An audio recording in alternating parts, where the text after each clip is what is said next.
It's that time of year when everyone is hoping that they're not going to get audited. While you're thinking about that, let's talk about 4 self-audits that you should be doing in your business for yourself. Things that you need to be doing probably at least once a year, maybe more often, to make sure that you're making progress, you're increasing your profit margins, you're decreasing your debts or your expenses, you are making sure that things are running efficiently, you are not driving yourself crazy, and all the other things that make for a healthy, successful business. I'm Tara Wagner, breakthrough coach and lifelong entrepreneur. I help other entrepreneurs master the mindset and the skills necessary to crush their goals, not their soul. If that sounds like your jam, give this video a thumbs up, check out the other videos on my channel, and consider subscribing, and then check out the links below in the description to see how else I might support you. The first self-audit that you should be doing in your business is the most traditional one, a financial audit. Doing a financial audit is going to tell you where to focus your sales and your marketing efforts. It's going to tell you if you're on track with your taxes or if you need to do some extra planning. It's also going to show you how you can increase your profit margins as well as plan for emergencies or plan for the future. This is where you're going to gather up your financial documents, your statements, maybe your bookkeeping, and you're going to take a good long look at the numbers. As you're doing this, you want to look at revenue versus profit. So you want to know what your profit margins are, what's being spent in your business, where and why is it being spent in those areas. This is a really good time for you to look to see, are there things that we need to cut back on? Are there things that we're paying for that we're not even using anymore? Where's the money going in our business, so that we can really make sure that we are keeping things streamlined and efficient and lean. And then looking at where's the money coming from in the business. Oftentimes we don't realize, but we might be getting really great profit margins and really great conversion rates on an area in our business, a service or a product in our business. And in seeing that, we can know where to double down to be able to increase those things. As you're doing this, you might also want to look at your tax rate. Are you setting aside enough for taxes? Have you been setting aside enough? Does that number need to change? That percentage need to change? And this is probably something you need to pull your bookkeeper in on or your accountant in on to make sure that you've got that number solid. You might want to also do some budgeting or redo your budgeting just to make sure that you're allocating things appropriately and you're looking at your goals for the coming months or year so that you can look ahead to say, okay, what expenses are we going to have and do we have enough set aside for that? I also recommend that you look at your emergency funds. So in your business, generally you want to have 3 to 6 months of emergency funds set aside. Well, sometimes over time, our expenses can go up, but we haven't adjusted our emergency fund to cover that. So when we thought we had 6 months, now we actually have 3 months. And knowing that, doing that financial audit will give you that insight to know, okay, what needs to be adjusted here? Where do I need to set aside a little bit more? What do I need to shift around in my budget? Or where are we shifting in terms of our strategies so that we know how to increase our profits? Comment below and let me know if you've ever done a financial audit for yourself, or if not, what's holding you back? The second self-audit you need to do in your business is a tech audit. A tech audit is going to tell you where you need to streamline and simplify your systems in order to cut expenses and, again, increase your profit margins. The easiest way to do a tech audit is while you're actually looking over those financial statements. Start writing down all of the technology that you pay for on a monthly or annual basis. And it is helpful to look over the past year to make sure that you're not forgetting anything when you're doing this audit. As you make a list of all of the tech that you're using in your business, also write down what that tech is doing for you so that you're clear on the purpose of it. The next thing you want to do with this list is go into each of these systems and figure out what else they do that you might not realize. What you're really looking for here is redundancies in your systems. You might realize that you've got 2 systems that are doing 2 different things, whereas this system actually does both things.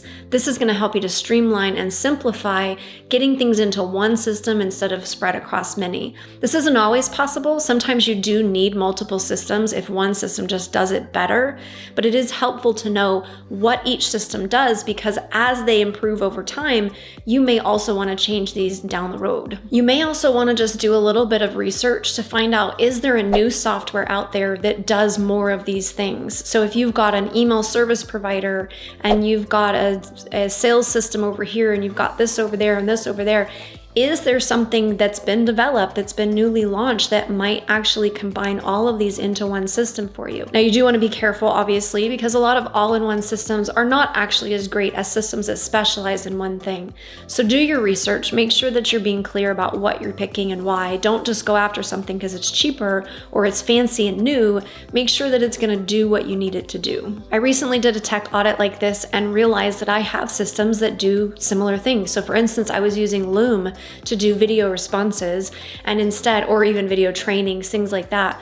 And then found out that Vimeo offers the same thing without any limitations, and it's actually easier to use, and it's part of a system that we were already using. So this helped us to streamline into one thing instead of having two systems that we were paying for. We found the same thing as well when we did our questionnaires for our inner circle. When we have new members come in, they fill out an intake form so that we can get to know where they are in their business. And we were doing this through a separate system. Then come to find out, ClickUp does this. So we created a form in ClickUp. It actually takes all their information and puts it into a task in our system, which helps us to manage those clients better. So this was a way that we were able to replace something with a better option that streamlined into a system that we were already using, saving us a lot of time and energy. So being aware of the fact that systems change, software changes, and we need to make sure that we're staying up to date with those things on a regular basis so that we're not wasting time, we're not wasting money. It's going to really help us to make sure that our business is staying up to speed and moving forward and not getting stalled or slowed down or bogged down by all these unnecessary things. The third self-audit that you need to do in your business is a time audit. This is probably the least fun, but one of the most important. A time audit is going to show you where your systems and strategies might need work, how to better schedule things to increase flow and productivity, and how to make sure that you're saving energy on the things that you're working on. Nobody loves to do a time audit. They're tedious, they take a lot of time, but they are so eye-opening. What you think you know in your mind is completely different than what you're actually gonna get black and white on paper once you actually do a time audit. Now, to appropriately do this, you need to do this over the span of 1 or more weeks. And the way that I recommend that you do it is to set a timer on your phone that's repeatable. So for instance, on an iPhone, if you set a 30-minute timer, you can hit stop or you can hit repeat at that timer. What I would do is set that timer for 15 minutes, 20, 30, maybe an hour max. I really don't recommend going that far though. I recommend going 15 to 30 minutes. When that timer goes off, you hit repeat and you write down what you were doing in that time. Then you continue working, the timer goes off, you hit repeat, you write down what you've been doing over the last 15 to 30 minutes. This is not fun. Again, it's tedious, but it is so eye-opening. It is so enlightening. It is such a slap in the face when you realize how much time you're actually spending on the things that you thought were not taking that much time and that you know are actually not conducive to progress in your business. The non-income producing activities that you think you're spending 5 minutes on are actually taking hours of your day. Now, when you do this, you also need to schedule time to sit down afterwards and go through it, really categorizing the type of work that you're doing and figuring out how much time you're spending on each thing. That's where the eye-opening work comes from. You're gonna get a lot of aha moments just as you're filling that out, but when you sit down and you total things up, that's where you're gonna know what actually needs your attention, what needs to be shifted. This can tell you what systems you are using that are not saving you time. This might tell you how you can rearrange your schedule so that you're batching certain things together. The insight and the ideas and the inspiration and the wisdom that's gonna come out of doing this so outweighs the drudgery, the complete and utter hating the process of doing this. But here's the real kicker. You don't just need to do this for yourself. If you have team members, you really need to get them doing a time audit as well. This is for 2 reasons. Not because they are not using their time efficiently, but because you need to have a realistic idea of how long it takes them to do something. I'm always giving my team something and thinking they can do it in 15 minutes when in actuality it takes 45 or it takes an hour. In order for me to understand what's realistic, I have them track their time on certain things as well, so that I can understand how better to schedule things out, to, how much I should be putting on their plate, what hours they're working, and so on. So there's a lot of enlightenment that comes from this for them as well, but mostly for you as a business owner, to make sure that everybody is doing the right things, you're on the right page, you're not overwhelming people, you're not overwhelming yourself, and you're able to actually make progress on things. If you've ever done a time audit, I would love for you to comment below and share your experience.